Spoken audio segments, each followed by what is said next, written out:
Hi hello నమస్తే, నేను మీ anchor Dhanush. Welcome to iDream. ఈరోజు మనతో పాటు guest big boss season 7 runner up Amardeep Chowdary.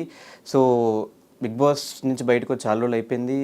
చాలా రోజుల తర్వాత ఈరోజు మన ముందుకు వచ్చారు కాబట్టి తెలుసుకోవాల్సిన విషయాలు చాలా ఉన్నాయి. తెలిసిన ప్రయత్నం అయితే చేద్దాం. Hi bro. Hi. How you? బాగున్నాను. So first of all big boss నుంచి బయటకు వచ్చేసిన తర్వాత ఎక్కడ కనిపించకుండా ఊర్లు కంట్రీలు తిరగడానికి రీజన్ ఏంటి బ్రో? ఇక్కడ విరక్తి పుట్టేసింది మొత్తం అందరి మీద. ఏం లేదు, సిచ్యువేషన్స్ బాగా బ్యాడ్ అయ్యాయి కదా, చిల్ అవుదామని వెళ్ళాను అలాగా.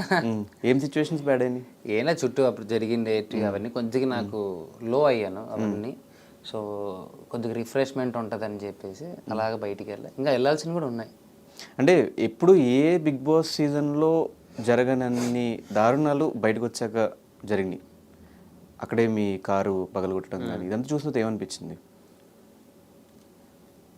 ఈ చెప్తున్నా కదా, అంటే ఆ కార్లు అలా పగలగొట్టడం అలా చేయడం, నిజంగా ఆ టైంలో దిగింటే నేను కూడా పగలగొట్టేవాడిని.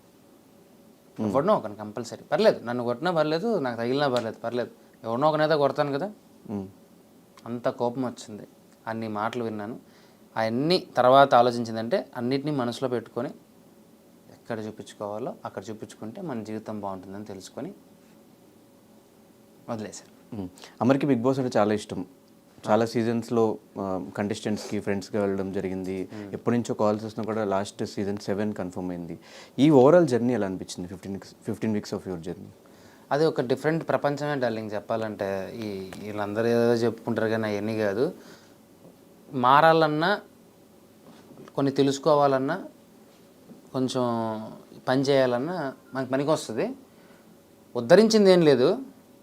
నేను కొన్నిటిని ఏది ఎలా చూడాలి, ఎలా ఆలోచించాలి అనేది బాగా నేర్చుకున్నాను.